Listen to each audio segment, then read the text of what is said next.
مولانا محمد وبارک وسلم اللهم صل على سيدنا ومولانا محمد وعلى آل سيدنا ومولانا محمد وبارك وسلم اللهم صل على سيدنا ومولانا محمد وعلى آل سيدنا ومولانا محمد وبارك وسلم الحمدللہ الحمدللہ الحمدللہ۔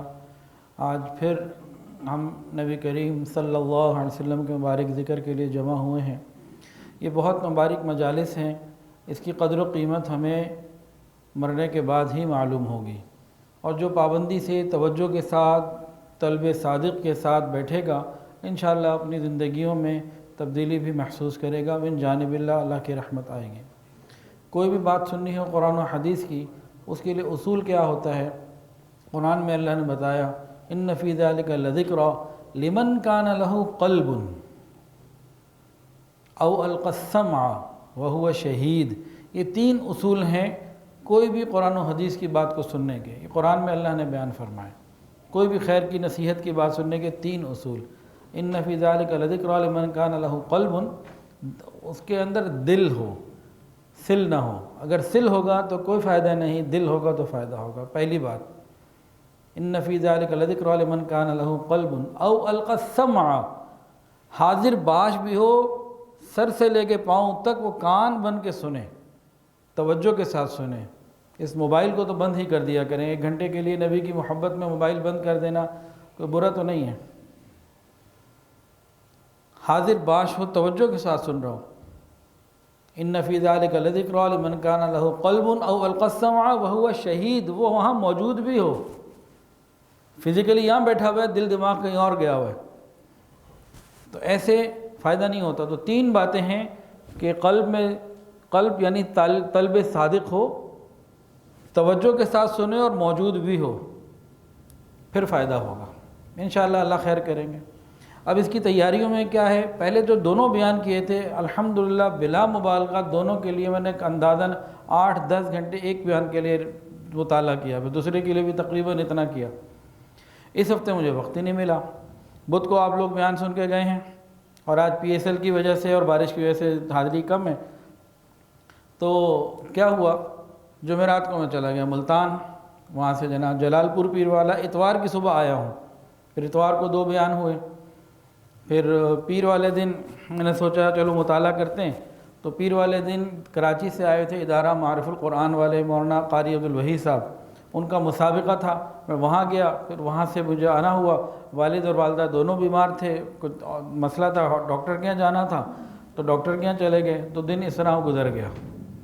شام کو میں مغرب کے قریب دکان تھوڑی دیر کے لیے گیا اور ہاتھ لگا کے واپس آ گیا۔ پھر منگل کو جھنگ جانا تھا حضرت جی کے پاس، پورا وقت وہاں گزرا الحمدللہ۔ رات کو پھر ہم کوئی 12 بجے قریب جھنگ سے واپس آئے، تو بڑا پریشان تھا اب کیا کروں۔ اور آج سارا دن، آج بھی ہسپتال جانا ہوا امی ابو کو لے کے، اور سارا دن کیا تھا، میں سڑک پہ کھڑا ہوں گاڑی کے انتظار میں تو کتاب پڑھ رہا ہوں، کہیں جا رہا ہوں آ رہا ہوں تو کتاب پڑھ رہا ہوں، جہاں بھی تھا تو بس ہر وقت کتاب پڑھتا رہا۔ تو یوں جو ہے نا سلوٹوں میں سے وقت نکال کے آج کا مطالعہ کیا ہے۔ تو آپ لوگوں سے بھی درخواست یہ ہے کہ خدا کے لیے توجہ سے سن لیا کریں۔ یہ بتانے کا مقصد مجھے آپ سے کوئی کچھ نہیں چاہیے، آپ سے جو چاہیے مجھے میرے اللہ سے چاہیے، اور اس سے میں مانگ رہا ہوں۔ پھر بہت ساری چیزیں، آج دکان پہ گیا تو گزشتہ 8-10 دن کی رپورٹ لی تو سیل 0، کوئی حالات نہیں، ایک پیمنٹ کرنی تھی تو اس کے لیے پریشان، کیا کریں۔ تو بہت ساری چیزیں، غم میرے ساتھ بھی ہیں، معاملات میرے ساتھ بھی ہیں، بہت ساری چیزیں ہیں۔ بیان کرنے کے لیے اپنے آپ کو بہت پرسکون رکھنا پڑتا ہے۔ اگر میں پورا اس کو نہ سمجھوں، گرپ نہ کروں اور اندر سے پرسکون نہ ہوں، آپ کے اندر کیسے اترے گا؟ ایک پریشان ذہن کی باتیں آپ کے اندر نہیں اتر سکتی۔ تو اس کے لیے مجھے کتنی قربانیاں دینی پڑتی ہیں یہ اللہ ہی جانتا ہے،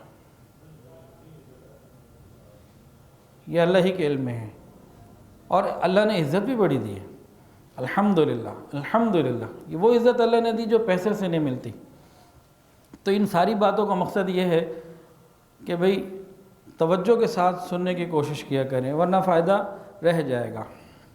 پچھلی دفعہ ہم پہنچے تھے، عرب کی 3 اقسام بیان کی تھیں، اگر کسی کو یاد ہوں تو عرب بائدہ، عرب مستعربہ اور عرب عاربہ۔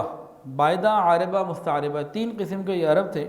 عرب بائدہ وہ عرب ہیں جن کا نام و نشان مٹ چکا، اگر قرآن مجید ان کا ذکر نہ کرتا تو تاریخ میں کوئی ان کا نام لینے والا نہیں تھا، جیسے قوم عاد اور قوم سمود۔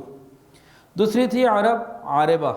یہ عاربہ کون ہیں؟ یہ بنو قحطان اور یمن کے لوگ تھے جو اصلی عرب تھے۔ اور مستعربہ کون؟ مستعربہ حضرت اسماعیل علیہ السلام اور ان کی اولاد بنو اسماعیل۔ حضرت ابراہیم علیہ السلام اور اسماعیل علیہ السلام عرب میں پیدا نہیں ہوئے تھے، یہ عربی نہیں تھے، یہ تو ادھر فلسطین اور آگے کلدان، ادھر ترکی وغیرہ کی طرف۔ حضرت ابراہیم علیہ السلام کی جائے پیدائش میں نے دیکھی ہے، وہ ترکی کے اندر ایک شہر ہے، وہاں ہے، عرفہ نام ہے اس کا۔ تو وہ تو وہاں کے لوگ تھے، عربی نہیں تھے۔ یہاں آئے، اسماعیل علیہ السلام آباد ہوئے، اور پھر بنو جرہم سے ان کی شادی ہوئی، ان کی ایک لڑکی سے، پھر یہ عربی انہوں نے سیکھی، تو یہ عرب مستعربہ کہلائے کہ انہوں نے عربی مستعار لی ہے، اپنی نہیں ہے۔ لیکن بعد میں پھر چونکہ آگئے تو عربی ہو گئے۔ تو عرب کی 3 اقسام تھیں، بائدہ، عاربہ اور مستعربہ۔ نبی کریم صلی اللہ علیہ وسلم کے ذکر میں، اچھا ایک اور بڑی پیاری بات آپ کو بتائیں، حضور پاک صلی اللہ علیہ وسلم کے اس ذکر سے اور سیرت کے مطالعے سے ہمیں کیا ملے گا؟ ایک ترتیب سے جملہ عرض کروں گا، توجہ کے ساتھ سنیے گا۔ حضور پاک صلی اللہ علیہ وسلم کی مبارک سیرت کے سننے پڑھنے سے ہمیں حضور پاک صلی اللہ علیہ وسلم کی معرفت ملے گی، یعنی پہچان ہوگی۔ اس معرفت سے ہمیں نبی علیہ السلام کی محبت میں شدت اور اضافہ ملے گا۔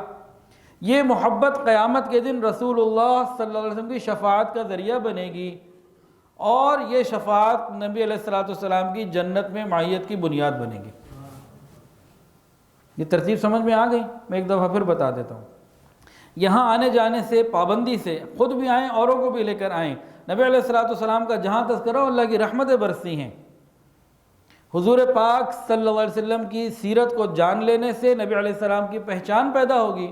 یہ پہچان محبت میں اضافے کا ذریعہ بنے گی، یہ محبت بنیاد بنے گی شفاعت کی، محشر کے میدان میں، قیامت کے میدان میں، اور وہ شفاعت وجہ بنے گی نبی علیہ السلام کی جنت میں معیت کی، ہمیشہ ہمیشہ کا ساتھ، انشاءاللہ العزیز۔ جب نبی علیہ السلام کی سیرت کا ذکر ہوتا ہے تو یہ شروع کے جو 2 بیانات تھے نا، ہمارے ساتھی کہنے لگے جی ہم تو بڑے بور ہو رہے ہیں، اتنی علمی نکتے اور پریشانیاں، ہمیں کو واقعات سنائیں۔ تو آج واقعات ہی ہیں، ان لوگوں کی بوریت ختم ہو گئی تھے، دماغ چلا کے ہم دماغ نہیں چل رہا ہمارا، آپ جو پوائنٹس بتاتے ہیں وہ انتہائی ضروری تھے میری نظر میں، کہ اس کے بغیر جب تک وجوہات کا علم نہ ہو، ضرورت کا علم نہ ہو، اہمیت کا علم نہ ہو، کانسیپٹس ہمارے صحیح نہ ہو جائیں، یقین پختہ نہ ہو جائے، آگے چلنے کا فائدہ کیا؟ قرآن میں بھی کیا تھا؟ شروع کہاں سے کیا؟ ذالک الکتاب لا ریب فیہ، پہلے شک کو تو نکالنا ہے نا، یقین کو تو مضبوط کرنا ہے، پھر آگے چلنے کا فائدہ ہے۔ کیونکہ یہ سلسلہ ایسا ہے جس میں 40 50 60 بیان بھی ہو سکتے ہیں، تو اس میں مجھے تو کوئی جلدی ہے نہیں کہ 1 گھنٹے میں پوری سیرت کو پورا کر کے نکلنا باہر، اور 1 گھنٹے کے لیے مجھے 8 گھنٹے پڑھنا بھی پڑ رہا ہے، تو پھر اس کے اثرات پھر کچھ آتے ہیں۔ تو اس لیے آج جو ہے نا اپنے ذہنوں کو ہلکا رکھیں، آج بوجھ نہیں ہوگا انشاءاللہ، لیکن وہ کلپ ضرور بار بار سنتے رہیں کہ کانسیپٹس وہیں سے کلیئر ہوں گے۔ جب نبی علیہ السلام کی بات شروع ہوگی تو ہمیشہ سیدنا ابراہیم علیہ السلام اور اسماعیل علیہ السلام کے قصے سے شروع ہوگی، یہ ہو نہیں سکتا کہ ان کا ذکر نہ ہو۔ ملت ابیکم ابراہیم ہوا سماکم المسلمین واتبع ملت ابراہیم حنیفہ۔ ہم لوگ کون ہیں؟ ہم ملت ابراہیمی ہیں اور امت محمدی ہیں، یہ قرآن ہی کے اندر ہے۔ ابراہیم علیہ السلام سے ذکر شروع ہوتا ہے، نبی علیہ السلام نے پیدا ہونا تھا، اور آپ کی پیدائش کے لیے جو انتظامات ہوئے وہ آپ کے پیدا ہونے سے ہزاروں سال پہلے شروع ہو چکا تھا۔ باقی انبیاء دنیا کے مختلف علاقوں میں پیدا ہوتے رہے، لیکن حضور پاک صلی اللہ علیہ وسلم جن کی نبوت قیامت تک رہنی تھی وہ دنیا کے وسط میں پیدا کیا گیا تاکہ جب آواز نکلے تو چاروں طرف ایک جیسی پہنچے۔ اور آپ کی پیدائش کے انتظامات میں کہاں سے معاملہ شروع ہوا؟ سیدنا ابراہیم علیہ السلام کی قربانیوں سے۔ 80-90-100 سال کے قریب عمر ہے، اللہ نے بچہ دیا بڑی دعاؤں کے بعد۔ جب وہ بچہ ہو گیا ایک اور امتحان آ گیا۔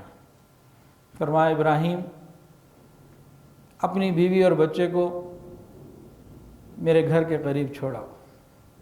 ابراہیم علیہ السلام لبیک اللہ میں حاضر ہوں، چلے ہیں یہاں سے، اونٹنی ہے، بچہ ہے ساتھ، بیوی ہے، چل رہے ہیں، راستے میں بڑا کوئی خوشنما مقام آئے تو کہیں یہاں اتارنا ہے؟ انسان کا دل کرتا ہے اپنے بیوی بچوں کو اچھی جگہ پہ چھوڑے۔ چلتے رہے، بالآخر وہ مقام آ گیا۔ کون سا مقام؟ بواد غیر ذی زرع عند بیتک المحرم۔ قرآن گواہی دیتا ہے وہاں نہ جینے کو پانی نہ پینے کو پانی، زندگی کی کوئی چیز وہاں موجود نہیں۔ ابراہیم علیہ السلام یہاں آ گئے، اب حکم ہوا کہ بیٹے کو اور بیوی کو یہاں چھوڑیں اور واپس چلیں۔ اب سیدنا ابراہیم علیہ السلام نے اماں ہاجرہ کو چھوڑا، اسماعیل علیہ السلام کو چھوڑا، چل پڑے۔ بی ہاجرہ پریشان کی، کیا ہو گیا شوہر کو، کدھر چھوڑ کے جا رہا ہے؟ ایک دفعہ پوچھا، خاموش، کیونکہ جواب حکم یہ تھا کہ چھوڑ کے جانا ہے، بات نہیں کرنی۔ دوبارہ پوچھا، خاموش۔ اب وہ بھی تو نبی کی بیوی تھی، صحبت یافتہ تھی، پہچان گئیں کہ شاید اللہ کا حکم ہو، تو پھر پوچھا کیا اللہ کا حکم ہے؟ تو سر ہلا دیا کہ ہاں یہ اللہ کا حکم ہے۔ اس وقت بی ہاجرہ صابرہ کی زبان سے جو کلمات نکلے، کہنے لگیں کہ آپ جائیے، میرا اللہ مجھے ضائع نہیں کرے گا، مارنا ہو تو ادھر پیچھے فلسطین میں کہیں مار دیتا، یہاں لے کر آیا ہے تو یقیناً کو حکمت ہوگی، آپ اطمینان سے جائیے۔ عورتیں خاص طور سے غور کریں، ہم بھی غور کریں، ہماری عورت اپنے گھر میں، جیسے لاہور میں کوئی رہتی ہے، کوئی ملتان میں رہتی ہے، اپنے گھر میں اگر اکیلی ہو نا اور رات 12 بج جائیں، اس کی گھر میں بیٹھے کیا حالت ہوتی ہے اور ہماری باہر کیا حالت ہوتی ہے؟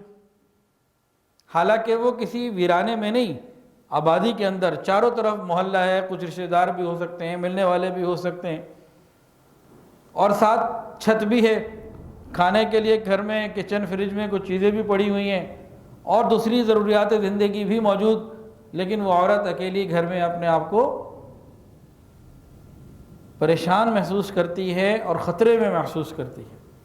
اب حضرت ہاجرہ کی بات پہ غور کیجئے کہ ابراہیم علیہ السلام کہاں چھوڑ کے جا رہے ہیں؟ سسرال میں نہیں، رشتہ داروں میں نہیں، بواد غیر ذی زرع، جہاں کسی قسم کا کوئی نام و نشان نہیں، کوئی آبادی نہیں، کوئی گھر نہیں، کوئی زندگی گزارنے کی کوئی سہولیات نہیں، کچھ بھی نہیں، بس ایک خیمہ لگایا، ایک مشکیدہ، کچھ کھانے پینے کی چیزیں یہ تھیں، اور چلے گئے۔ اس وقت بی بی ہاجرہ صابرہ نے ایک لفظ تھا وہ پڑھا، حسبنا اللہ ونعم الوکیل۔ اللہ نے ان کے سارے مسئلے آسان کیے۔ غزوہ احد میں جب مسلمان پریشان ہوئے، قرآن کے اندر یہ موجود 4 سپارے میں انہوں نے پڑھا حسبنا اللہ ونعم الوکیل، اللہ نے ان کو فضیلتیں اور نعمتیں دیں۔ حضرت شاہ ولی اللہ محدث دہلوی رحمۃ اللہ علیہ فرماتے ہیں کہ یہ جملہ اتنا زبردست ہے اور اس کے فوائد لازمی اور یقینی ہیں کہ ایمان والے کو پہنچ کے رہیں گے۔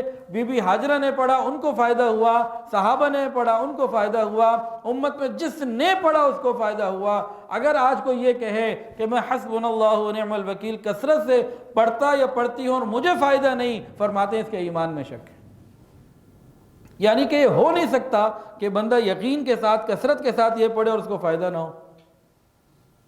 ہاں کوئی پڑھے ہی نہ تو وہ ایک الگ بات ہے، ایسا جملہ۔ اب ابراہیم علیہ السلام تو چلے گئے، جب چلے گئے نا تو ابراہیم علیہ السلام نے پھر وہاں جا کے کچھ دعائیں مانگی، اس کو کہتے ہیں مدعا۔ کیونکہ مجھے بہت ساری تاریخ کی ریسرچ کا شوق ہے تو میں نے اس کی بھی بہت تحقیق کی، اور یہ مقام مجھے جو تحقیق کے بعد بہت سالوں میں اور بہت علماء سے پوچھنے کے بعد جو مقام مجھے معلوم ہوا کہ ابراہیم علیہ السلام اور بی بی مریم کو، بی بی ہاجرہ کو تو حضرت اسماعیل علیہ السلام اور بی بی ہاجرہ کو تو چھوڑا، زمزم کے کنویں کے پاس یعنی مطاف میں موجودہ۔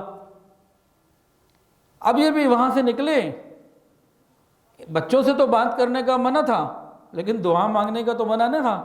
جب یہاں سے نکلے ہیں مروہ سے آگے ایک جگہ ہے، اب کوئی اس کا نام و نشان باقی نہیں ہے، کچھ عرصہ پہلے تھا وہاں ایک ترتیب انہوں نے اونچائی سی بنائی ہوئی تھی، ایک نشانی سی تھی، تو اب کچھ نشان فی الحال باقی نہیں ہے، جو جائے گا وہاں نظر نہیں آئے گا، لیکن مروہ سے باہر نکل کے بالکل ایگزٹ کے پاس جو ہے وہ ایک جگہ تھی، اس کو مدعا، حضرت ابراہیم علیہ السلام نے وہاں یہ دعا مانگی۔ قرآن مجید کے اندر یہ دعا موجود، وہ دعا کیا ہے؟ ربنا انی اسکنت من ذریتی بواد غیر ذی زرع عند بیتک المحرم ربنا لیقیموا الصلاة فاجعل افئدة من الناس تہوی الیہم وارزقہم من الثمرات لعلہم یشکرون۔ اے میرے رب، میں نے اپنی اولاد کو تیرے گھر کے قریب، محترم گھر کے قریب بسا دیا ہے، چھوڑ دیا ہے، جہاں کوئی فصل نہیں، کچھ نہیں، تاکہ وہ یہاں نماز قائم کریں، تاکہ وہ یہاں نماز قائم کریں، اور جب آپ لوگوں کے دلوں کو ان کی طرف موڑ دیں، اللہ میری دعا ہے میری اولاد کو خوب برکت والا میوے اور رزق عطا فرمائیں تاکہ وہ تیرا شکر ادا کریں۔ ابراہیم علیہ السلام چھوڑ کے تو چلے گئے تھے، لیکن دل تو لگا ہوا تھا نا اولاد کی طرف۔ جب کوئی سبب اور نہ تھا تو دعا کو سبب بنایا، اور ابراہیم علیہ السلام نے اپنی اولاد کے لیے دعائیں کی، اور کیا دعائیں کی کہ یہ نماز کے پابند بنیں، پھر آپ لوگوں کو ان کی طرف متوجہ کریں، ان کی عزت ہو، رتبہ ہو، مقام ہو، تاکہ یہ آپ کا شکر ادا کریں۔ ابراہیم علیہ السلام دعائیں کر کے تشریف لے گئے، ادھر جو کچھ بھی تھا کھانے پینے کو ختم ہو گیا۔ جب ختم ہوا تو اچھا ہاں، جب وہ چھوڑ کے گئے ابراہیم علیہ السلام تو ذرا عورت کو دیکھیں، ہمارے گھر میں بیٹھی ہوئی عورت کتنا اپنے آپ کو غیر جو ہے نا محفوظ نہیں سمجھتی۔ ابراہیم علیہ السلام جب چھوڑ کر جا رہے، جب خود رک رہی ہیں تو کتنے قسم کے خطرے کہ بھئی کوئی قافلہ کو گزرتا ہوا کہ عزت کا خطرہ ہو سکتا ہے، کوئی جان کا خطرہ ہو سکتا ہے، کوئی جانور آ کے کوئی نقصان پہنچا سکتا ہے، تو سارے خطرات موجود تھے، لیکن ان کا یقین کہ جتنے بھی خطرات ہیں انہوں نے پڑھا حسبنا اللہ ونعم الوکیل، اللہ نے آسانی کر دی۔ اب جناب جو کچھ کھانے پینے کا تھا ہو گیا ختم۔ اسماعیل علیہ السلام تڑپ رہے ہیں، پیاسے ہیں، پریشان ہیں، پانی کی طلب ہے، تو ماں کا دل تو مچلا نہ، پھر کیا کریں؟ تو سیدہ ہاجرہ رضی اللہ تعالی عنہا، انہوں نے سوچا کہ بھئی پانی کہاں تلاش کروں، تو کسی اونچی جگہ پہ جا کے دیکھوں کہیں کچھ آثار نظر آئیں، تو وہ چلتی ہوئی گئیں، ایک پہاڑی کے اوپر چڑھی، چاروں طرف دیکھا ہوگا تو کہیں کچھ نشان نظر نہ آیا، دیکھا سامنے ایک اور پہاڑی ہے، کہ چلو میں ادھر جاتی ہوں۔ اس پہاڑی سے وہ نیچے اتری اور اس کے اوپر چڑھنے لگی، درمیان میں ایک ایسا جگہ آ گئی کہ وہاں سے اسماعیل علیہ السلام نظر نہ آتے تھے، تو اس جگہ وہ ذرا تیز دوڑی وہاں پہ، اور پھر اوپر چڑھ گئیں۔ ادھر جا کے بھی یقیناً چاروں طرف پانی تلاش کیا نا، تو وہاں بھی کچھ نہ ملا۔ اب وہ ماں بے چین ہے، تڑپ رہی ہے، ادھر سے دوڑ کے ادھر جاتی ہے، ادھر سے دوڑ کے ادھر آتی ہے، اور ہر طرف پانی کو دیکھ رہی ہے، بیٹے کو اپنے نظر میں بھی رکھنے کی کوشش کر رہی ہے۔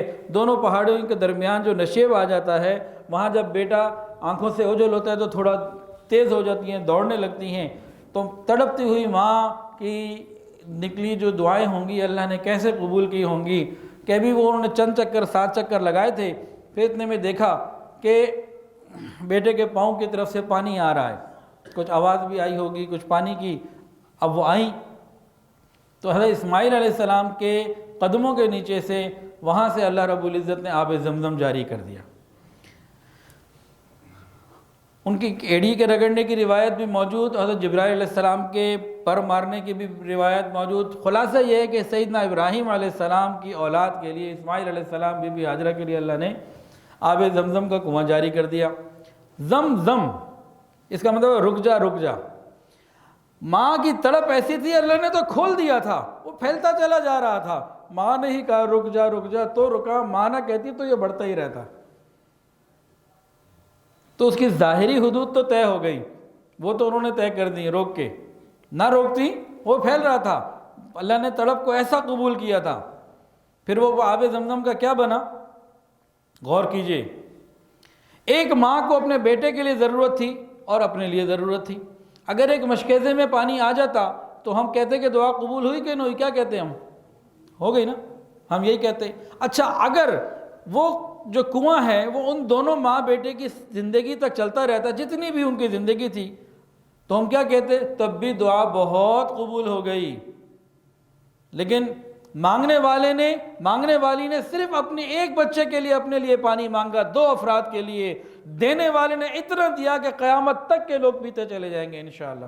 ہم جتنے یہاں بیٹھے ہیں، جنہوں نے تو حج عمرہ کیا ہے انہوں نے تو لازمی پیا ہے، جنہوں نے نہیں بھی کیا انہوں نے کچھ نہ کچھ زمزم ضرور پیا ہے، ایسا ہے کہ نہیں؟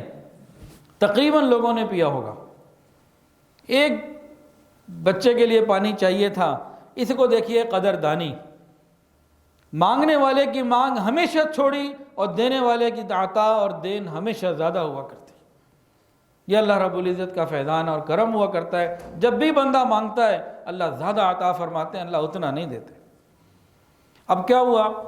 اب یہ یہاں پہ ہیں، پانی کا مسئلہ حل ہو گیا، اب یہ زندگی گزر رہی ہے۔ تو وہ جو مکہ مکرمہ کی جو جگہ تھی بواد غیر ذی زرع، یہاں کے حالات کیا تھے؟ یہاں نہ کوئی رہتا تھا، نہ یہاں سے کوئی نہ آبادی تھی، کچھ بھی نہ تھا۔ کبھی کبھی کوئی گزرنے میں گزر گیا تو گزر گیا، تجارتی قافلے بھی بہت زیادہ یہاں سے نہیں گزرا کرتے تھے کیونکہ پانی نہیں تھا۔ اور انسان وہیں بچ سکتا ہے جہاں پانی ہو۔ یہ قرآن مجید میں اللہ رب العزت نے فرمایا ہے کہ ہم نے زندگی کو پانی سے بنایا۔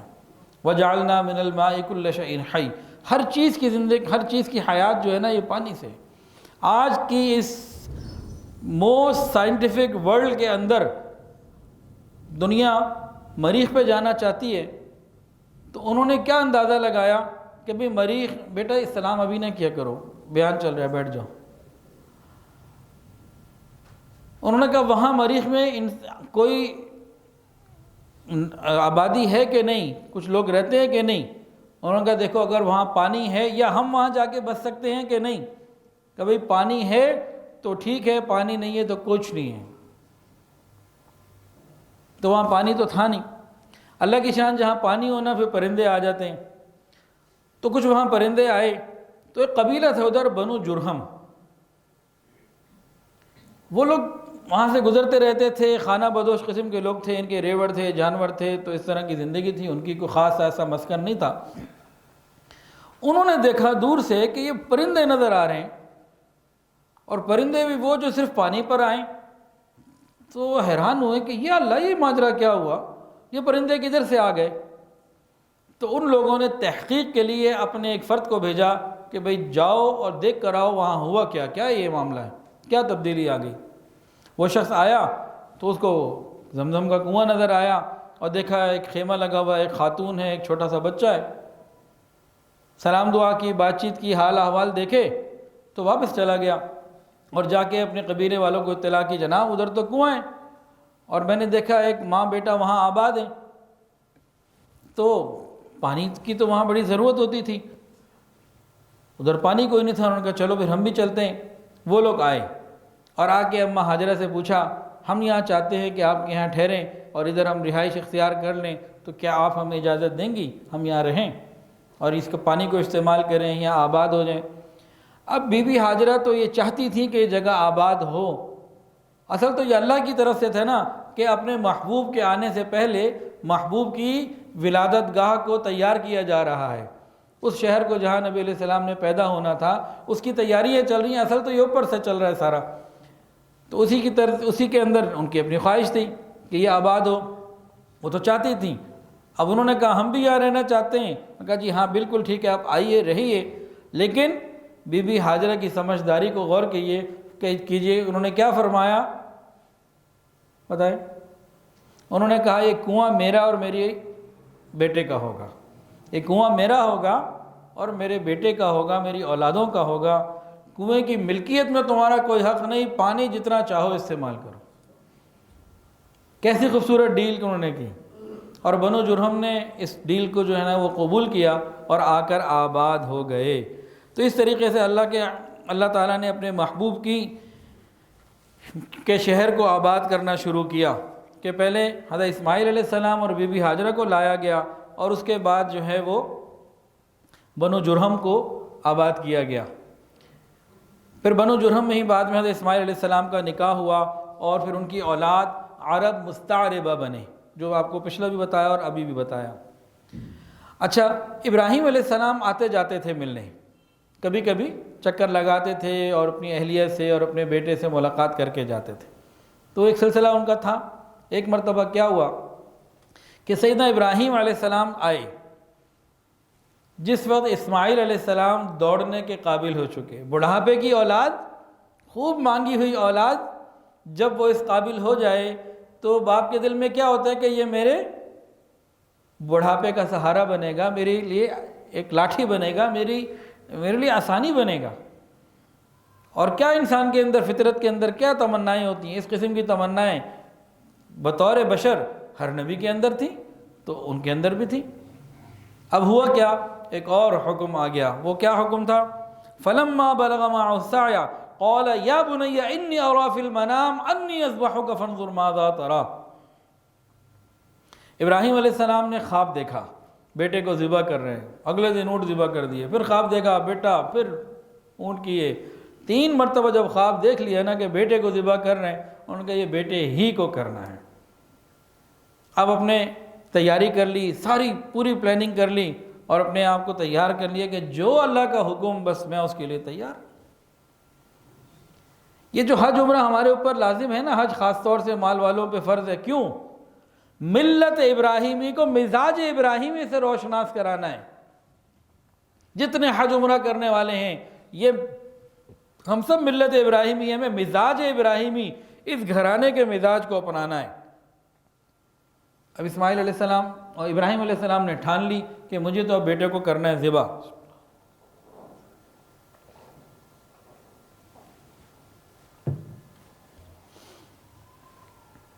ایک دن، اب جو حضرت جی دامن برکاتہم سے میں نے یہ واقعہ کتنی ہی دفعہ سنا، میں اسی طرز پہ سنانے کی کوشش کرتا ہوں۔ حضرت جی سے مراد حضرت پیر حافظ الفقار احمد نقشبندی دامن برکاتہم العالیہ۔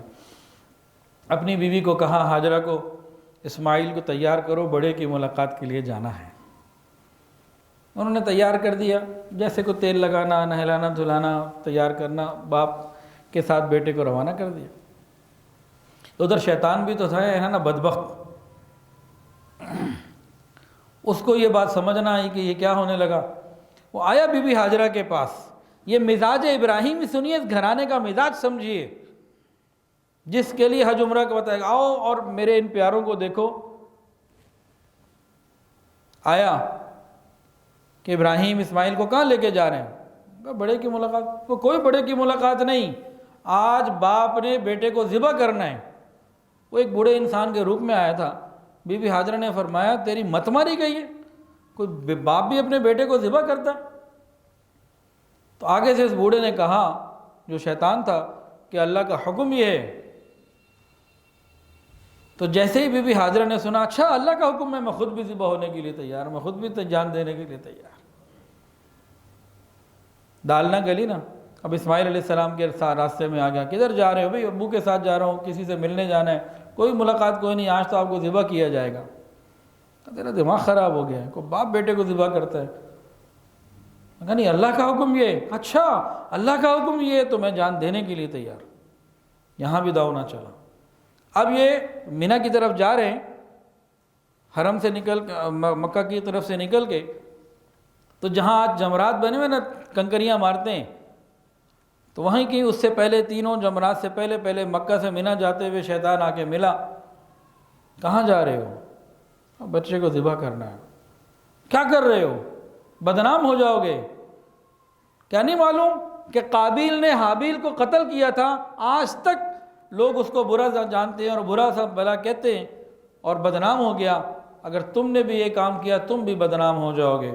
سیدنا ابراہیم علیہ السلام نے فرمایا، بدبخت تو شیطان محسوس ہوتا ہے، قابیل نے حابیل کو قتل کیا تھا نفسانی خواہش کی وجہ سے، میں اپنے بیٹے کو ذبح کر رہا ہوں رحمانی حکم کی وجہ سے۔ اس کی کیا نسبت؟ شیطان نے دیکھا ادھر بھی دال نہ گلی، آگے راستہ روک کے کھڑا ہو گیا۔ انہوں نے کنکریاں ماری، ادھر نیچے دھس گیا، اگلی جگہ جا کے راستہ روک کے کھڑا ہو گیا، پھر ماری، وہاں سے نکلا، تیسری جگہ جا کے کھڑا ہو گیا۔ وہ نشان آج بھی موجود۔ اس پوائنٹس کو ذہن میں رکھیے گا، جو مقامات ہیں، پھر آگے ایک پھر وہ علمی تحقیق آ جائے گی، وہ لوگوں کو ذرا دماغ حاضر کرنا پڑے گا۔ اب کیا ہوا، جب یہ آگے اور چلے اور منی کی وادی شروع ہو گئی تو وہاں پہ اسماعیل علیہ السلام اور ابراہیم علیہ السلام کی آپس میں جو بات چیت ہے، قرآن مجید میں بھی اس کا تذکرہ موجود۔ وہاں جا کے وہ اپنے بیٹے کو کہا انی ارا فی المنام انی اذبحک فانظر ماذا تری، اے میرے بیٹے میں نے خواب دیکھا میں تجھے ذبح کر رہا ہوں، فانظر ماذا تری، تیری کیا رائے ہے؟ مفسرین لکھتے ہیں یا یہ مراد نہیں تھی کہ وہ کہے نہیں ذبح ہونا تو چلے جائیں گے واپس، کہ انبیاء کی ترتیب یہ ہوتی ہے کہ ذہن سازی کر کے معاملے کو آسانی کے ساتھ کیا جائے، کہ بیٹا اگر تیار ہے تو آسانی ہو جائے گی، نہیں تو پھر مجھے سختی کرنی شاید پڑے، لیکن ربط کا حکم تو مجھے پورا کرنا ہے۔ انی ارا فی المنام انی اذبحک فانظر ماذا تری۔ جب باپ نے یہ پوچھا، وہ چھوٹا بچہ فلما بلغ معہ السعی، جس نے بھی اس پوزیشن پر آیا تھا کہ چلنے میں اور تیز 12-13 سال کی عمر کے قریب، بلوغت کے قریب کوئی عمر، کیا کہتا ہے اپنے باپ کو، یا ابتی، اے پیارے ابا جان، افعل ما تؤمر، آپ کر گزریے وہ جس کا کہ آپ کو حکم ہوا، ستجدنی انشاءاللہ من الصابرین، آپ مجھے انشاءاللہ صبر کرنے والوں میں سے پائیں گے، کوئی نہیں ہاں میں قربانی دوں گا، میں کوئی میں منہ نہیں، عاجزی کا جملہ کہ صبر کرنے والے تو بہت ہیں، میں ان میں سے ایک ہوں گا۔ سبحان اللہ، ستجدنی انشاءاللہ من الصابرین۔ آگے کتابوں میں تو بہت باتیں لکھی ہیں عجیب عجیب، کہیں تو یہ لکھا ہے کہ اسماعیل علیہ السلام نے اپنے ابا کو فرمایا کیا ابا جان بہت بڑی سخت چیز ہے، میری قمیض اتار لیجئے گا اور جا کے میری ماں کو دے دیجئے گا، کہہ دیجئے گا کہ اب کا بیٹا اللہ کے نام پہ قربان ہو گیا، ابا جان مجھے رسی سے باندھ دیجئے گا اور چھری کو بھی تیز کر لیجئے گا اور آنکھوں پہ پٹی بھی باندھ لیجئے گا کہ بیٹے کو ذبح کرنا کوئی آسان کام تو نہیں، چھری کو اس لیے تیز کر لیجئے گا کہ موت بڑی سخت چیز ہے، تکلیف نہ ہو، جلدی سے یہ کام ہو جائے۔ ابراہیم علیہ السلام کہنے لگے بیٹا تو اللہ کا حکم پورا کرنے میں میرا کتنا مددگار ہے۔ آگے قرآن کے اندر آتا ہے فلما اسلما، دونوں تل گئے، باپ ذبح کرنے پر تل گیا، فلما اسلما دونوں تل گئے، باپ ذبح کرنے پر تل گیا، بیٹا ذبح ہونے پر تل گیا۔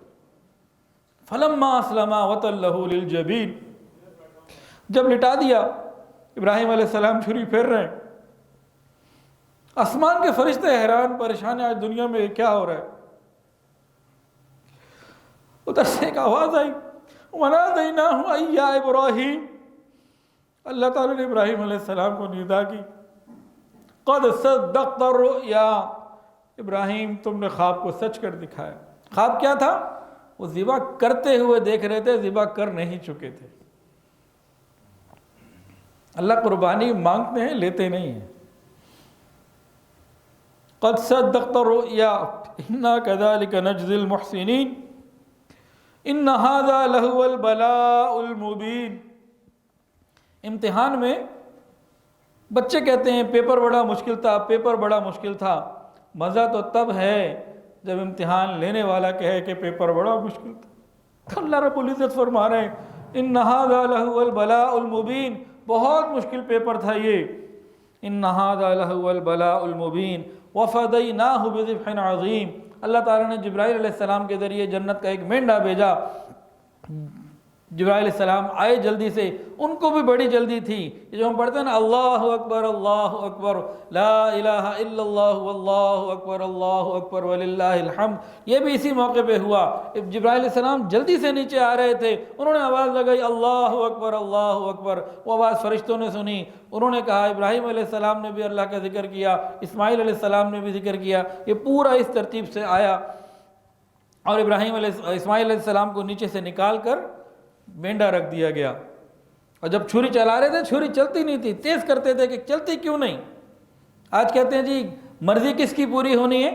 ابراہیم علیہ السلام چاہتے ہیں بیٹا ذبح ہو، اللہ نہیں چاہتے، تو مرضی کس کی پوری ہوئی؟ اللہ رب العزت کی۔ مرضی ہر حال میں اللہ کی پوری ہوتی ہے۔ وہ نکال دیا، اسماعیل علیہ السلام کو نکال دیا گیا اور وہ رکھ دیا گیا مینڈا اور وہ ذبح ہو گیا۔ وَفَدَيْنَاهُ بِذِبْحٍ عَظِيمٍ۔ آگے اللہ فرماتے ہیں وَتَرَكْنَا عَلَيْهِ فِي الْآخِرِينَ، اور ہم نے اس کو قیامت تک کے لیے آگے اولاد اسماعیل میں مسلمانوں میں جاری کر دیا، اسماعیل علیہ السلام کی روحانی اولادوں میں جاری کر دیا۔ اور آگے فرماتے ہیں سلام علی ابراہیم، ابراہیم تمہیں شاباش ہو، تم پر سلامتی ہو۔ تو ایک عظیم واقعہ اسماعیل علیہ السلام کا پیش آیا۔ نبی علیہ السلام کے پاس ایک مرتبہ ایک بدو آیا، کہنے لگا یا ابن الذبیحین، اے دو ذبیحوں کے بیٹے۔ نبی علیہ السلام نے تصدیق کی، ہاں میرے باپ اسماعیل اور میرے یہ وہ قریبی جو باپ ہیں، اصلی باپ عبداللہ، یہ دونوں ذبیح اللہ تھے۔ حضرت عبداللہ کا یہ واقعہ اپنے موقع پہ آئے گا، اگلے سے اگلے والے میں ایک بت چھوڑ کے اس کے بعد آئے گا، ابھی اور بڑی چیزیں درمیان میں ہیں کہ وہ کیا واقعہ تھا۔ تو حضرت اسماعیل علیہ السلام کو ذبیح اللہ کا لقب ملا، حضرت ابراہیم علیہ السلام نے اپنے خواب کو سچ کر دکھایا۔ اب یہاں کچھ تھوڑی سی نا اور باتیں بھی سمجھ لیجئے۔ وہ کیا؟ مسلمان کہتے ہیں اور سچ کہتے ہیں کہ حضرت اسماعیل علیہ السلام ذبیح اللہ تھے، یہودی کہتے ہیں کہ حضرت اسماعیل علیہ السلام نہیں، حضرت اسحاق علیہ السلام ذبیح اللہ تھے، اور وہ باقاعدہ آج میڈیا کے ذریعے ہم مسلمانوں کو گمراہ کرنے کی کوشش کرتے ہیں۔ میرے ایک کزن ہیں عزیر ان کا نام، 10-12 سال پہلے انہوں نے مجھے بتایا تھا کہ ان کا دوست، عزیر کا دوست، کوئی آسٹریلیا گیا اور وہاں جا کے اس نے کوئی ڈاکومنٹری دیکھی کہ کسی عیسائی یا یہودی کی ہوگی۔ اس ڈاکومنٹری میں ان لوگوں نے ثابت کیا تھا کہ جناب حضرت اسماعیل علیہ السلام نہیں، مسلمان غلط کہتے ہیں، حضرت اسحاق علیہ السلام تھے، اور وہاں جا کے وہ اس بات کا منکر ہو گیا، کہتے ہیں نہیں یہ سب باتیں غلط ہیں۔ اور ہمارے بڑے بڑے اکابرین کا نام کہ یہ سب ان کو پتہ ہی کچھ نہیں۔ یہ کیفیت کب ہوتی ہے؟ میں نے اس پہ بھی بڑا سوچا، یہ کیفیت ہوتی کب ہے کہ انسان صاف ستھری بات کو بھی ڈینائی کر کے پیچھے ہٹ جاتا ہے۔ یہ جب ہم بے حیائی میں پڑھتے ہیں، گناہوں میں پڑھتے ہیں، انٹرنیٹ کا غلط استعمال کرتے ہیں، پھر حق بات آتی ہی نہیں دل میں۔ وہ پہلے ہمیں بے حیائی میں لے کے جاتے ہیں، جب بے حیائی میں ہم آگے بڑھ جاتے ہیں تو پھر بہت شکار ان کا آسان ہو جاتا ہے، اور ہم سیدھی سی آدھی بات کو بھی بدل دیتے ہیں، نہیں سمجھ پاتے۔ کہتے ہیں مت وجی گئی ہے، یہ مت ماری جاتی ہے بے حیائی کے کاموں سے، اور ہماری ماری گئی ہے الا ماشاءاللہ، پوری قوم کی مت وجی گئی ہے، کسی کے پاس اب آخرت کی فکر نہیں رہی الا ماشاءاللہ۔ تو یہودی کہتے ہیں کہ اسحاق علیہ السلام ذبیح اللہ ہیں، اور ہم کہتے ہیں اسماعیل علیہ السلام ذبیح اللہ ہے۔ اب اس کی تھوڑی سی تفصیل ذرا سمجھ لیجئے۔ تمام مسلمان جو سیدنا اسماعیل علیہ السلام کی روحانی اولاد ہیں، ان کی نسلوں میں آج تک قربانی کی یادگاریں اور قربانی کی رسمیں موجود۔ ہر سال ذبح کون کرتا ہے جانور؟ اسماعیل علیہ السلام کی روحانی اولاد۔ ہم روحانی اولاد ہیں نا کہ نہیں ہیں؟ ہے نا جی۔ پھر ان کی قربانی کی یادگاریں مکہ مکرمہ، بیت اللہ شریف، صفا مروہ، آب زمزم، اور قربانی کے موقع پہ یہ ساری کس کے پاس ہیں؟ ان کے پاس تو کچھ نہیں ہے، خالی دعویٰ ہے جھوٹا، ہمارے پاس یہ ساری چیزیں موجود ہیں۔ تو یہود دعویٰ تو کرتے ہیں لیکن ان کے پاس کوئی یادگار، کوئی رسم، کوئی تاریخ، کوئی چیز موجود نہیں، اور مسلمانوں کے پاس سب کچھ موجود ہے۔ اور غور کیجئے، تورات کی 1-2 باتیں آپ کو بتاتے ہیں۔ تورات میں یوں لکھا ہے کہ جب ابراہیم علیہ السلام کو جب خدا نے بیٹے کی قربانی کا حکم دینا چاہا تو خدا نے ابراہیم کو یوں پکارا، تو جب پکارا تو ابراہیم نے کہا میں حاضر ہوں۔ تورات میں یہ لکھا ہے کہ اللہ تعالیٰ نے جب ابراہیم کو پکارا تو ابراہیم نے کہا میں حاضر ہوں۔ یہ میں حاضر ہوں کیا ہے؟ لبیک اللہ میں حاضر ہوں۔ تو یہ بھی ہمارے پاس موجود، ان کے پاس کوئی نہیں۔ زبان کا فرق اپنی جگہ، وہ کوئی اور زبان یا عربی زبان، لیکن مطلب وہی ہے کہ میں حاضر ہوں۔ پھر تورات میں یہ لکھا ہے کہ اس دور میں جو نظر مان لیتا تھا نا، جب تک نظر نہ پوری ہو جاتی تھی وہ سر کے بال نہیں منڈواتا تھا، کٹواتا تھا۔ تو آج جب احرام باندھتے تو جب تک ساری چیزیں پوری نہیں ہو جاتی تو کون سر منڈواتا ہے بھائی؟ کوئی بھی نہیں منڈواتا۔ تو یہ بھی ہمارے اندر موجود، ان کے ہاں کوئی نہیں۔ دعویٰ ضرور ہے ان کا لیکن جھوٹا۔ اور اگلی بات وہ ناموں میں موجود ہے، ایک نام ہے اسحاق اور ایک نام ہے اسماعیل۔ اسماعیل کا مطلب کیا ہے؟ یہ دو ناموں سے مل کے بنا ہے اسماعیل۔ سماع، سماع کا مطلب ہے سننا۔ ایل وہ تورات کی زبان میں اللہ کو کہتے ہیں، جمع ہو کے اسماعیل بن گیا۔ سماع سننے والا اور ایل اللہ۔ تورات میں یہ بات لکھی ہے کہ خدا نے ابراہیم کی دعا سن لی اور بیٹے کا نام اسماعیل رکھا۔ ان ربی لسمیع الدعاء، قرآن مجید کے اندر ابراہیم علیہ السلام کا یہ قول ہے نا کہ میرے رب نے میری دعا سن لی۔ ان ربی لسمیع الدعاء، تو سماع سننا اور ایل اللہ۔ اور تورات ہی میں یہ لکھا ہے کہ جو لڑکا ابراہیم کی دعا سے پیدا ہوا وہ اسماعیل ہے، اس کا نام اسی لیے اسماعیل رکھا گیا۔ اس نام کے اندر بھی یہ نقطہ موجود۔ اور قرآن مجید کو کھولیں جو صداقتوں کا مجموعہ ہے، اس کے اندر سورہ صافات میں حضرت اسماعیل علیہ السلام کا یہ پورا تذکرہ تفصیل سے موجود، اور جہاں ان کا تذکرہ مکمل ہو جاتا ہے اللہ یہ بھی فرما دیتے ہیں کہ بھئی بھینڈا آ گیا اس کے بدلے، اور ابراہیم آپ کو مبارک ہو، سلامتی ہو، شاباش ہو، اور اس کو ہم آخرت تک جاری کر دیں گے، ہم ایسے ہی کیا کرتے ہیں۔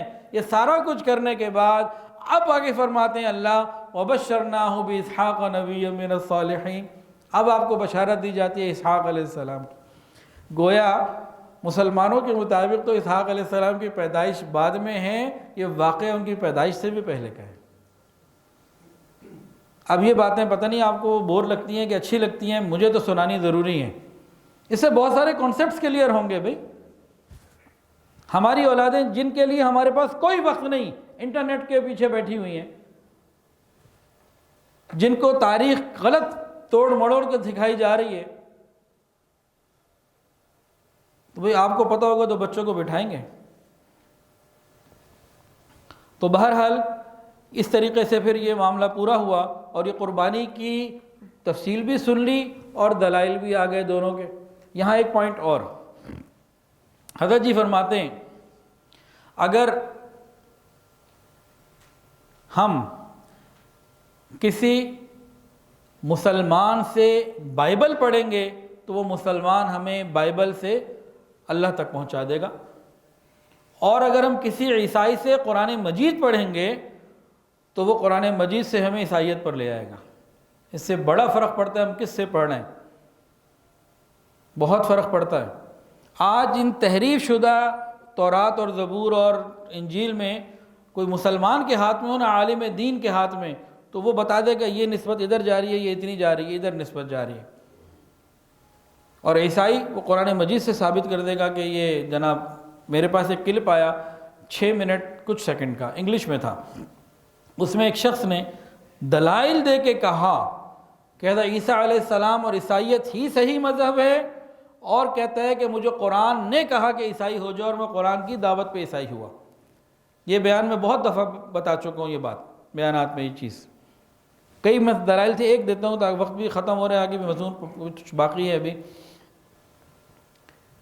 اس نے بہت سارے دلائل دیے۔ ایک دلیل کیا دی؟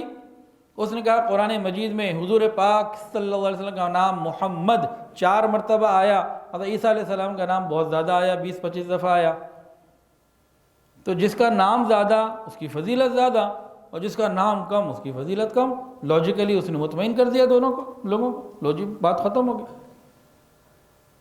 کیا اس نے کہا جی بتائیں؟ بھائی اس کی فضیلت زیادہ، جس کا ذکر ہی کم ہے تو پھر اس کا مطلب ہے فضیلت نہ ہوئی نا، کم ہوئی نا، اس درجے کی تو نہ ہوئی۔ اس کا جواب کیا ہے؟ علماء تو جواب دے دیں گے، علماء بیٹھے ہیں جو عوام الناس سے جواب کیسے دیں گے؟ آپ کو ایک بات اور سمجھاؤں، ہم جتنے یہاں بیٹھے ہیں ہم گو اس کا جواب نہ دے سکے، ہم کہہ دیں گے جھوٹ بول رہے ہیں۔ کیوں؟ کہ ہم نے علماء کی قدموں میں وقت گزارا ہے، ان کی صحبت میں وقت پایا ہے، ان کی صحبت کی برکت سے ہم کہیں گے کہ واقعی کچھ ہے، یہ غلط کہہ رہے، وہ جواب نہ دے سکیں۔ لیکن ہماری وہ نسل جن کو ہم علماء تک نہیں لے جا رہے، جو مدارس میں نہیں جا رہی، جو دین کو نہیں سمجھ رہی، ان کے سامنے جب یہ لاجک آئے گی تو ان کا کیا ہوگا؟ ان کا کیا ہوگا؟ بات سمجھ میں آ رہی ہے کہ نہیں آ رہی؟ تو کتنا ضروری ہے دین کا علم، دین سیکھنا سکھانا، اپنی نسلوں کو سمجھانا. نہیں تو کسی بھی طریقے سے یہ چکر دے کے نکلے، کیونکہ ہماری اولاد تو انٹرنیٹ کے سامنے بیٹھی ہوئی ہے. اب اس کا جواب سنیے اور دل کے کانوں سے سنیے. جی یہ بالکل ٹھیک ہے، نبی علیہ السلام کا نام 4 مرتبہ، عیسیٰ علیہ السلام کا نام زیادہ ہے، لیکن قرآن مجید میں کہیں نبی علیہ السلام کو طٰہٰ کہا، کہیں یاسین کہا، کہیں مزمل کہا، کہیں آپ کی باتوں کا تذکرہ، کہیں آپ کے شہر کا تذکرہ، کہیں آپ کی سوچوں کا تذکرہ، کہیں آپ کے آسمان کے دیکھنے کا تذکرہ، کہیں آپ کے شہر کا تذکرہ، کہیں آپ کی بیٹیوں کا تذکرہ، کہیں آپ کی بیویوں کا تذکرہ، کہیں آپ کے ساتھیوں کا تذکرہ، کہیں آپ کے غم کا تذکرہ، کہیں آپ کے عبادت کا تذکرہ، کہیں آپ کے معراج کے سفر کا تذکرہ. جس طرح آسمان ستاروں سے سجا ہے، پورا قرآن نبی کے ذکر سے سجا ہوا. جس طرح آسمان ستاروں سے سجا ہے، آپ قرآن کھول لیجئے، ہر پیج پہ، دوسرے پیج پہ، ہر طرف آپ کو نبی علیہ السلام کا ذکر نظر آئے گا، آپ کی امت کا ذکر نظر آئے گا، آپ کے حالات اور کیفیات کا ذکر نظر آئے گا. اب جی ہمارا ایمان کب بنے گا؟ جب اہل اللہ کے پاس ہم بیٹھیں گے، پھر بنے گا. اللہ اکبر کبیرہ. تو بہرحال یہ قربانی کی بات ہو گئی، اور یہ پوائنٹ کی بات ہو گئی کہ بھئی ہمیں کن سے دین سیکھنا ہے، اپنے بچوں کو کن اسکولوں میں بھیجنا ہے، کیا ہو رہا ہے.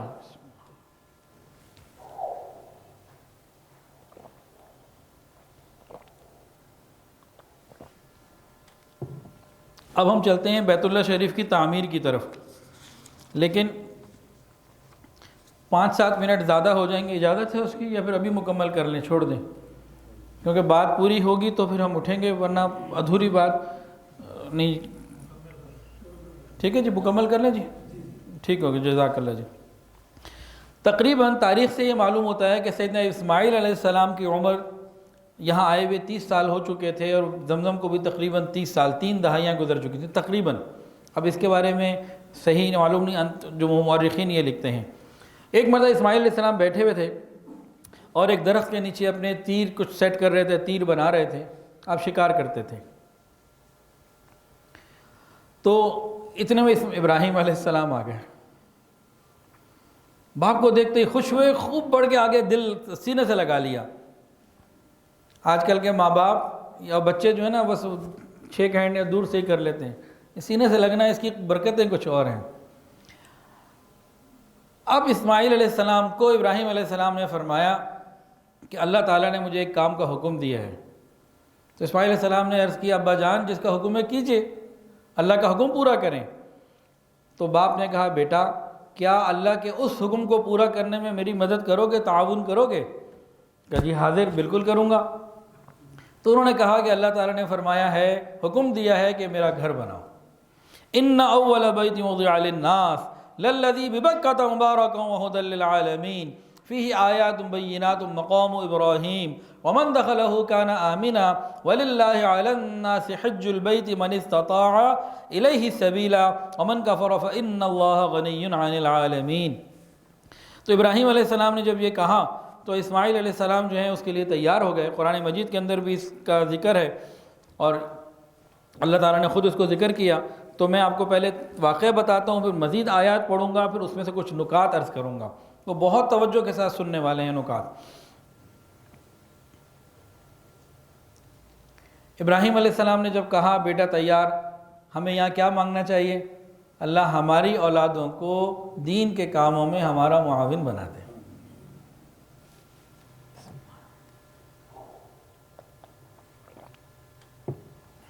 اب بنائیں تو کہاں بنائیں؟ نقشہ کوئی نہیں، جگہ کا پتہ کوئی نہیں. تو ادھر پھر اللہ تعالیٰ نے بتایا، جبرائیل علیہ السلام آتے رہے اور یہ کام چلتا رہا. تو اس کی ترتیب ایسے بنی کہ ادھر ایک اونچا سا ٹیلہ تھا، تعمیر کوئی نہیں تھی، عمارت کوئی نہیں تھی، ایک اونچا سا ٹیلہ تھا. وہ ٹیلہ کیوں تھا کہ پہلے تو یہ بنا ہوا تھا، سب سے پہلے بیت اللہ شریف کو فرشتوں نے بنایا، پھر آدم علیہ السلام نے بنایا، پھر شیس علیہ السلام نے بنایا، اور طوفان نوح کے وقت یہ اٹھ گیا تھا. اور اس کے بعد انبیاء کرام اپنے اپنے اوقات میں آتے رہے، اپنی اپنی زندگیوں میں اپنی امتوں کو لے کر طواف کرتے رہے۔ عمارت نہیں تھی، فرشتوں نے، آدم علیہ السلام نے، شیس علیہ السلام نے بنایا، نوح علیہ السلام کے زمانے میں اٹھ گیا۔ اب عمارت نہیں تھی لیکن وہ ایک اونچا سا ٹیلہ تھا، ایک اونچائی سی جگہ تھی، مزید اور کچھ نہیں تھا۔ تو آتے تھے، اس کا طواف کرتے تھے، حج کرتے تھے، چلے جاتے تھے۔ اب ابراہیم علیہ السلام کو حکم ہوا بنانے کا۔ اب ابراہیم علیہ السلام نے پوچھا یا اللہ کدھر بناؤں؟ تو اللہ رب العزت نے آسمان سے ایک بادل بھیجا، کہا جہاں، جبرائیل علیہ السلام نے بتایا کہ بادل آئے گا، جہاں جہاں اس کی باؤنڈری ہوگی نا، آپ نیچے دیکھ لیجئے گا، بس وہ اس کی چار دیواری ہوگی۔ یہ کیا ہے؟ یہ نبی علیہ السلام کی پیدائش سے پہلے سارے انتظامات کیے جا رہے ہیں اور آپ کی امت کو سمجھایا جا رہا ہے، دیکھو تمہاری جب بنیاد رکھی جا رہی تھی ہزاروں سال پہلے، اس وقت فضائی نقشے کے اندر کیا مراد تھی کہ تمہیں بھی اگر فضائی علوم حاصل کرنے ہو، اسپیس کے اندر ترقی کرنی ہو، تو تم اس کو بھی، ان علوم کو بھی حاصل کرنا۔ تمہیں کسی بھی قسم کی فضا میں کسی بھی ٹیکنالوجی کی ضرورت ہو، اس کو حاصل کرنا۔ ایک وقت آئے گا کہ اس کی ضرورت بنے گی۔ آخر کچھ تو قدرت کی طرف سے ان میں اشارے ملتے ہیں نا، انسان عقل استعمال کرے تو انسان بہت دور جا سکتا ہے، لیکن وہ موبائل اور انٹرنیٹ سے جان ہی نہ چھوٹے تو پھر کھودا ڈڈو ہی رہنا ہے۔ اب ابراہیم علیہ السلام کو وہ معلوم ہو گیا کہ کام کہاں کرنا ہے۔ اب دونوں باپ بیٹے نے جب کھدائی شروع کی، کام شروع کیا، کرتے کرتے وہ ان بنیادوں تک پہنچ گئے جو فرشتوں نے اور آدم علیہ السلام کی بنیادیں تھیں۔ اس کے بعد انہوں نے دیوار بنانی شروع کی۔ تو 5 پہاڑوں کا جو پتھر ہے نا، وہ ابراہیم علیہ السلام اور اسماعیل علیہ السلام کی تعمیر میں استعمال اللہ نے کروایا۔ یہ معجزہ ہے ان کا۔ ایک پہاڑ کا نام حرا، ایک سبیر، ایک لبنان، ایک طور، ایک جبل الخیر۔ ان 5 پہاڑوں کا جو، اور یہ الگ الگ مقامات پہ تھے، دائیں بائیں نہیں تھے۔ کوہ طور کدھر ہے؟ تو ان 5 پہاڑوں کا جو پتھر ہے وہ استعمال کیا گیا، اور باقی وہ ادھر قریب کے بھی وہ لے کے آتے تھے، جو بھی بہرحال سلسلہ تھا اللہ تعالیٰ نے پہنچائے۔ اب اللہ کے لیے کچھ مشکل نہیں ہے۔ یہ جو 5 پہاڑوں کا ذکر ہے، یہ میں آپ کو کتاب کا نام بتا دوں، تاریخ مکہ مکرمہ، ڈاکٹر محمد الیاس عبد الغنی، یہ ان کی کتاب میں سے بتا رہا ہوں۔ میں اپنے پاس سے، اپنے گھر سے چیزیں نہیں بتا رہا، مطالعہ کر کے بتا رہا ہوں۔ کوئی نئی چیز سنتے نہ کہتے ہیں پتہ نہیں کدھروں لے آیا مولوی کٹ کے۔ تو جب اتنی کتابیں پڑھیں گے تو کچھ تو پھر مل ہی جائے گا نا۔ تو بہرحال اب اسماعیل علیہ السلام کیا کرتے اور ابراہیم علیہ السلام کیا کرتے؟ اسماعیل علیہ السلام ادھر ادھر سے پتھر اٹھا کے لاتے، اور ابراہیم علیہ السلام پتھر پہ پتھر رکھتے جاتے، جوڑتے جاتے۔ تعمیر ہو رہی ہے۔ اب تعمیر ہونے کے درمیان ایک ہوتا ہے نا گنیا اور سال کہتے ہیں، وہ ایسے سیدھی ہے، وہ عمارت جب بنتی ہے گنیا اور سال کہتے ہیں شاید۔ تو ابراہیم علیہ السلام کیا کرتے؟ جیسے جیسے دیوار اٹھتی جاتی نا، تھوڑا پیچھے آتے، 20-30 قدم پیچھے آتے، وہاں دیکھتے بھی ٹھیک چل رہا ہے، پھر آگے چلتے رہتے۔ تعمیر ہوتی رہی۔ جب اپنے ہاتھوں اس کی بلندی سے اوپر ہو گئی نا، اب کہا بھئی ایسا پتھر چاہیے کہ جو لفٹ کا کام دے۔ تو اللہ رب العزت نے پھر مقام ابراہیم جو پتھر ہے نا، اس کو بھیجا، یہ لفٹ ہے۔ اس زمانے میں اس نے لفٹ کا کام دیا۔ ابراہیم علیہ السلام اوپر کھڑے ہو جاتے، اور جتنا اونچا جانا ہوتا ہے وہ ان کو لے جاتا، وہ پتھر رکھتے، پھر نیچے آتے اسماعیل علیہ السلام سے دوسرا پتھر لے کے، پھر وہ جتنا اونچا جانا ہوتا تھا وہ ہر پتھر کے حساب سے اونچا چلتا رہتا۔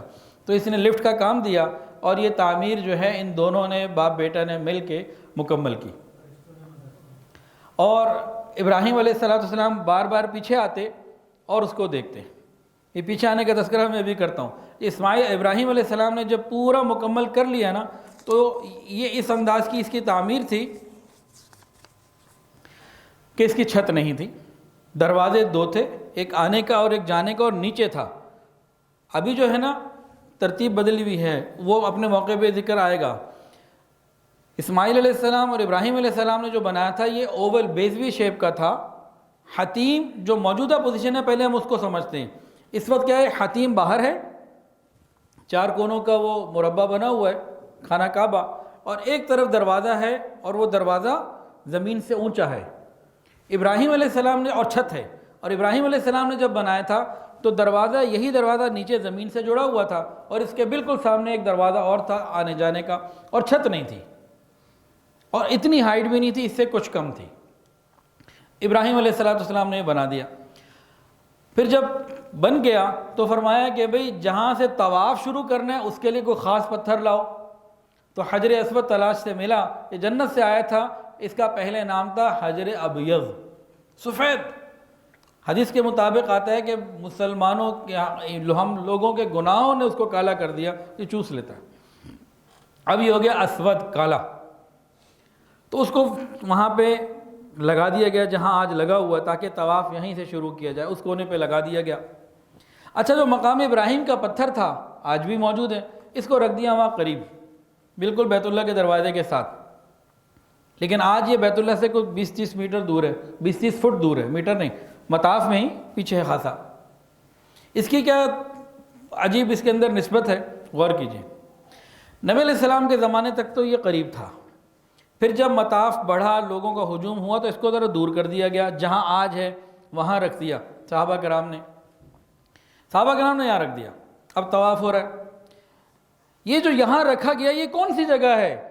مورخین فرماتے ہیں یہ وہی جگہ ہے جہاں ابراہیم علیہ السلام پتھر رکھ کے واپس آ کے دیکھتے تھے، جہاں ان کے قدم تھے، وَاتَّخِذُوا مِن مَقَامِ إِبْرَاهِيمَ مُصَلًّى، جہاں آپ کے قدم بار بار لگے، آپ واپس آ کے دیکھتے، تعمیر ٹھیک چل رہی ہے، پھر آگے جا کے کرتے، پھر واپس آتے، تو وہ یہ مقام ہے جہاں بعد میں صحابہ کرام نے اس کو رکھ دیا۔ یہ اب اللہ کے نظام ہے۔ ایک مرتبہ صحابہ کرام کے زمانے میں خوب سیلاب آیا، سب بہہ گیا، عجیب حالات ہو گئے، مقام ابراہیم بھی بہہ گیا، بیت اللہ شریف کی عمارت باقی تھی، چیزیں بہہ گئیں۔ اب صحابہ کرام پریشان تھے کہ یہ کہاں رکھا گیا تھا، میں نے وہیں رکھنا ہے جہاں پہلے تھا۔ تو صحابہ کرام کے جناب بورڈ بیٹھا، مشورے ہوئے، سوچا گیا، تو ایک صحابی آئے، کہنے لگے کہ کافی عرصہ پہلے میرے دل میں یہ خیال آیا تھا کہ اگر یہ مقام ابراہیم کا پتھر اس جگہ سے اٹھ جائے اور کہیں اور چلا جائے، ہمیں کیسے پتہ لگے گا یہ کہاں ہے؟ کہتے ہیں کہ میں نے اس وقت اس کو ناپ لیا تھا، یہاں سے میں نے شروع کیا تھا، یہاں تک پہنچا تھا، اتنے ہاتھ بنتے تھے، کہتے ہیں میں نے سارا ناپ لیا تھا، میرے پاس وہ پیمائش موجود، انہوں نے پوری وہ ترتیب بتائی، تمام صحابہ کو یقین آ گیا کہ یہ 100% وہی جگہ ہے، دوبارہ وہیں رکھ دیا گیا۔ تو گویا آج جہاں مقام ابراہیم کا، وہ تو انہوں نے پورا وہ قبہ سا ایک بنا دیا نا، وہ جو ہے وہ اس مقام پر ہے جہاں سیدنا ابراہیم علیہ السلام کھڑے ہو کے تعمیر کی وہ دیکھتے تھے، گنیا اور سال وقت کیا، وہ سیدھا پنا اس کو دیکھتے تھے، یہ وہ ترتیب تھی۔ اب قرآن مجید میں اس کا ذکر موجود، میں اس کے پہلے آیات پڑھتا ہوں اور اس کے اندر ترجمہ، اور ترجمے کے ساتھ ساتھ کچھ نکات آئیں گے، تو ذرا الرٹ ہو کے بیٹھنا ہے، اس نکات میں جو ہے نا وہ ذرا کھچائی بھی ہونی ہے انشاءاللہ تعالی۔ قرآن میں اللہ فرماتے ہیں اعوذ باللہ من الشیطان الرجیم وَإِذْ جَعَلْنَا الْبَيْتَ مَثَابَةً لِلنَّاسِ وَأَمْنًا وَاتَّخِذُوا مِن مَّقَامِ إِبْرَاهِيمَ مُصَلًّى وَعَهِدْنَا إِلَىٰ إِبْرَاهِيمَ وَإِسْمَاعِيلَ أَن طَهِّرَ بَيْتِيَ لِلطَّائِفِينَ وَالْعَاكِفِينَ وَالرُّكَّعِ السُّجُودِ وَإِذْ قَالَ إِبْرَاهِيمُ رَبِّ اجْعَلْ هَٰذَا بَلَدًا آمِنًا وَارْزُقْ أَهْلَهُ مِنَ الثَّمَرَاتِ مَنْ آمَنَ مِنْهُم بِاللَّهِ وَالْيَوْمِ الْآخِرِ قَالَ وَمَنْ كَفَرَ فَأُمَتِّعُهُ قَلِيلًا ثُمَّ أَضْطَرُّهُ إِلَىٰ عَذَابِ النَّارِ وَبِئْسَ الْمَصِيرُ وَإِذْ يَرْفَعُ إِبْرَاهِيمُ الْقَوَاعِدَ مِنَ الْبَيْتِ وَإِسْمَاعِيلُ رَبَّنَا تَقَبَّلْ مِنَّا إِنَّكَ أَنْتَ السَّمِيعُ الْعَلِيمُ۔ ابھی ہم یہاں تک ہی اس کو ترجمہ پڑھتے ہیں۔ اللہ تعالیٰ نے کہا وَاتَّخِذُوا مِن مَّقَامِ إِبْرَاهِيمَ مُصَلًّى کہ ابراہیم علیہ السلام کے کھڑے ہونے کی جگہ کو مصلی بنا لیجئے۔ یہ حکم کس کا ہو رہا ہے؟ حضرت محمد مصطفیٰ احمد مجتبیٰ سرکار دو عالم صلی اللہ علیہ وسلم کو اور آپ کی امت کو ہو رہا ہے۔ کیا مطلب ہے اس میں؟ اللہ قدردان ہے، ابراہیم علیہ السلام نے اتنی قربانیاں دیں، اللہ رب العزت نے ایسا ان کو قدردانی عطا فرمائی، ایسی قدردانی کی کہ ان کے کھڑے ہونے کی جگہ کو بعد والوں کی سجدہ گاہ بنا دیا۔ ہم دین کے لیے قربانی دیں، قدردانی اللہ کریں گے، اتنا عطا کریں گے، آپ بس کریں گے، قربانی دینے والے بنے۔ اور آگے کیا ہے؟ وَعَهِدْنَا إِلَىٰ إِبْرَاهِيمَ وَإِسْمَاعِيلَ حکم دیا ابراہیم اور اسماعیل علیہ السلام کو، ہدایت کی کہ میرے اس گھر کو طواف کرنے والوں، رکوع اور سجدہ کرنے والوں کے لیے پاک اور صاف رکھیں۔ مساجد کو پاک صاف رکھنا، مدارس کو، خانقاہوں کو، جہاں دین کے مراکز ہوں ان کو پاک صاف رکھنا، یہ حکم ربی ہے، ہم سب کو اس کی فکر کرنی چاہیے۔ یہ ظاہری نجاست سے بھی پاک صاف ہوں اور گناہوں کی نجاست سے بھی پاک صاف ہوں۔ ایسا نہیں ہے کہ اگر کوئی گند پڑا ہو تو اٹھا لیا، لیکن ہم وہاں نماز ہی نہیں پڑھتے، وہاں موجود ہوتے ہوئے ہم فکر ہی نہیں کرتے، اور وہاں جناب میچ چل رہے ہیں اور وہاں ڈرامے چل رہے ہوں، ہر ایک کے پاس موبائل ہے، پتہ نہیں کیا کیا دیکھ رہا ہے۔ اب تو اعتکاف کے اندر معتکفین جو ساری دنیا کو چھوڑ کر مسجد میں آئے بیٹھے ہوتے ہیں اعتکاف کے لیے، ان کا اعتکاف اتنا پیارا، اتنا شاندار ہوتا ہے کہ 7 سمندر پار کہیں وکٹ گرے تو ان کو حجروں میں پتہ ہوتا ہے۔ تباہ کر لیا اپنی عبادت کو، تو اس کو ہر طریقے سے پاک رکھنا ہے، ظاہری پاکی بھی دینی ہے اور باطنی پاکی بھی دینی ہے۔ اب مدارس، مساجد اور دین کے مراکز میں لوگ اگر ان باتوں کا خیال نہیں رکھیں گے تو یہ حکم ربی پورا نہ کرنے والے ہوئے۔ اور غور کیجئے، ابراہیم علیہ السلام نے دعا کی، پروردگار اس جگہ کو پرامن شہر بنا دے۔ وَإِذْ قَالَ إِبْرَاهِيمُ رَبِّ اجْعَلْ هَٰذَا بَلَدًا آمِنًا، ان کی یہ دعا قبول ہوئی، اور آگے انہوں نے مانگا اللہ ان کے باشندوں کو پھلوں کا رزق عطا فرما، اور جو بھی ان میں سے اللہ پر اور قیامت کے دن پر ایمان رکھتے ہیں اے اللہ ان کو عطا فرما۔ اللہ پاک نے فرمایا کہ جو کفر کرے گا تھوڑے دن کے لیے تو ان کو بھی دوں گا، لیکن آخرت میں وبئس المصیر، بہت سخت عذاب ہے ان کے لیے۔ اور اگلی آیت سنیے، وَإِذْ يَرْفَعُ إِبْرَاهِيمُ، یہ پہلے سپارے میں ہے آخر میں، وَإِذْ يَرْفَعُ إِبْرَاهِيمُ الْقَوَاعِدَ مِنَ الْبَيْتِ وَإِسْمَاعِيلُ، اور یاد کرو اس وقت کو جو ابراہیم اور اسماعیل بیت اللہ بنا رہے تھے، اللہ کا گھر بنا رہے تھے، تو ساتھ ساتھ کیا کہتے تھے؟ ربنا تقبل منا، ربنا تقبل منا، اللہ قبول کر لیجئے۔ کوئی تکبر، کوئی بڑائی کا، فخر کا بول نہیں، دین کا کام کرنا ہے تو ساتھ ڈرتے رہنے اللہ قبول کر لیجئے، دعا کرتے رہنے اللہ قبول کر لیجئے۔ ربنا تقبل منا انک انت السمیع العلیم، اے ہمارے رب ہماری اس کوشش کو، محنت کو قبول فرما، تو ہی سب کچھ سنتا اور جانتا ہے۔ اور آگے کیا ہے ذرا دل کے کانوں سے سن لیجئے، آگے کیا مانگا انہوں نے؟ ربنا وجعلنا مسلمین لک ومن ذریتنا امتا مسلمتا لک، یہ دونوں نبی ہیں، دونوں پیغمبر ہیں، مانگ کیا رہے ہیں؟ ربنا وجعلنا مسلمین لک، دونوں کہہ رہے ہیں اللہ ہمیں اطاعت گزار بنا دے، ہمیں فرما بردار بنا دے، ہمیں سیدھے راستے پہ چلنے والا بنا دے۔ یہ کیا ہے؟ اور آگے کیا ہے؟ امتا وذریتنا امتا مسلمتا لک، اور ہماری اولادوں کو بھی اطاعت گزار اپنا بنا، یہ مانگ رہے ہیں۔ یہاں سے کیا نقطے نکلتے ہیں؟ آج لوگ مساجد بناتے ہیں، مدارس بناتے ہیں، خانقاہیں آباد کرتے ہیں، دینی مراکز بناتے ہیں، دین کی فکر کرتے ہیں، یہ چاہتے ہیں کہ ہر آنے والا مرد حسن بصری بنے، ان کے ادارے میں ہر آنے والی عورت رابعہ بصریہ سے کم نہ ہو، اپنے بارے میں فکر ہی نہیں ہوتی۔ ساری دنیا سے خبر ہوتی ہے کہ یہ ٹھیک ہو جائے، اس نے یہ کیا، اس نے یہ کیا، اس کا لباس ایسا، یہ ہر ایک چیز کے اوپر فکر ہوتی ہے، اپنے آپ سے فکر اٹھا لیتے ہیں، سمجھتے ہیں کہ ہم اگر کام کر رہے ہیں ہم تو اونچی چیز ہو گئے۔ چند دن پہلے بھی خاتون کا مجھے واٹس ایپ آیا، کہنے لگی مدرسے میں جو ہماری معلمات آتی ہیں اپنے آپ سے غافل ہیں، کسی شہر سے فون آیا تھا،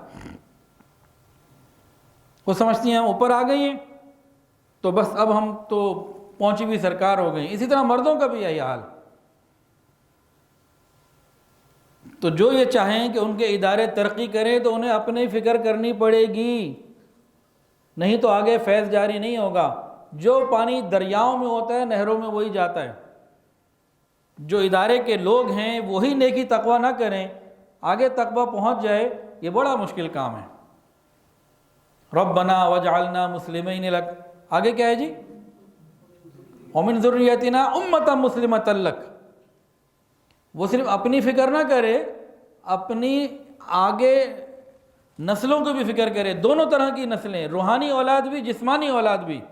جو اساتذہ آگے پڑھانے آتے ہیں، اگر ان کا مطلب صرف اتنا ہو کہ جی مجھے پڑھانا ہے، بعض تنخواہ لیتے ہیں، اور دینی اداروں میں بعض ایسے بھی ہوتے ہیں تنخواہ نہیں بھی لیتے، سب کے لیے ایک ہی حکم ہے، وہ اپنی اس کلاس کی پوری فکر کریں، تربیت کی، خیال کی، ان کے لیے فکر مند ہو۔ یہ فکر ہی بندے کو قیمتی بناتی ہے۔ اسی فکر نے سہیب روم سے آئے رضی اللہ عنہ بنے، بلال حبشہ سے آئے رضی اللہ عنہ بنے، سلمان فارس سے آئے رضی اللہ عنہ بنے، ابو جہل عتبہ شیبہ مکے میں رہ کے برباد ہو گئے، کچھ نہ کر سکے، فکر نہیں تھی۔ کتنے ایسے لوگ ہیں دینی اداروں میں برسوں گزار دیتے ہیں، کوئی تبدیلی نہیں آتی۔ کیوں نہیں آتی؟ فکر نہیں ہے۔ اس فکر کی ضرورت ہے دینی اداروں کو کام کرنے کے لیے، یہاں سے ترقیاں ملتی ہیں۔ ابراہیم علیہ السلام نے دینی ادارہ ہی بنایا تھا نا، دینی ادارہ ہی بنایا تھا، تو اس کے لیے فکر مند کیا ہوئے کہ ہم اور ہماری اولادیں اللہ دین پر چلنے والی ہوں۔ اور آگے ہمیں اپنی عبادت کے طریقے بتا دیجئے اور ہماری توبہ کو قبول کر لیجئے۔ وَأَرِنَا مَنَاسِكَنَا وَتُبْ عَلَيْنَا إِنَّكَ أَنْتَ التَّوَّابُ الرَّحِيمُ۔ نبی ہیں، ہمیں سکھا دیجئے، مانگ رہے ہیں، یعنی آپ کچھ بھی ہیں، جیسے بھی ہیں، زندگی بھر سیکھنے کا کام ہے، یہ باقی رہنا چاہیے اور یہ قبر تک باقی رہنا چاہیے، اور پھر مانگتے بھی رہنا چاہیے، اللہ آپ توبہ قبول کرنے والے ہیں، کمی کوتاہی ہو جاتی ہے آپ معاف کر دیجئے، آپ مہربان ہے رحمت فرما دیجئے، اللہ آسانی کا معاملہ فرما دیجئے۔ یہیں پہ مکمل کرتے ہیں، اگلی بدھ کو انشاءاللہ وہاں سے شروع کریں گے۔ ربنا وابعث فیہم رسولا منہم۔ اللہ تعالیٰ سے دعا ہے اللہ تعالیٰ ہمیں حضور پاک صلی اللہ علیہ وسلم کی سچی محبت اور کامل اتباع کی توفیق عطا فرمائے۔ وآخر دعوانا ان الحمدللہ رب العالمین۔ دعا کر لیں۔ الحمدللہ رب العالمین، الحمدللہ رب العالمین، الحمدللہ رب العالمین، صلی اللہ علی النبی الامی الکریم۔ رب کریم ہمارا بیٹھنا کہنا سننا قبول فرما۔ یا اللہ ہم سب کو حضور پاک صلی اللہ علیہ وسلم کی سچی محبت اور کامل اتباع کی توفیق عطا فرما۔ رب کریم ہم سب کے تمام صغیرہ کبیرہ اگلے پچھلے ظاہری باطنی گناہوں کو معاف فرما۔ اللہ ہم میں اور ہمارے گھروں میں جو بیمار ہیں شفا عطا فرما، جو پریشان ہیں پریشانیوں کو دور فرما، جو مقروض ہیں قرضوں کی ادائیگی کے آسان اسباب اپنی رحمت سے پیدا فرما۔ رب کریم ہر طرح کی آسانی عطا فرما۔ اللہ جو صاحب اولاد ہیں ان کی اولادوں کو نیک وکار فرما، والدین کی آنکھوں کی ٹھنڈک بنا، متقیوں کا امام بنا۔ اللہ اولاد کی خوشیاں عطا فرما، اولاد کے غموں سے محفوظ فرما۔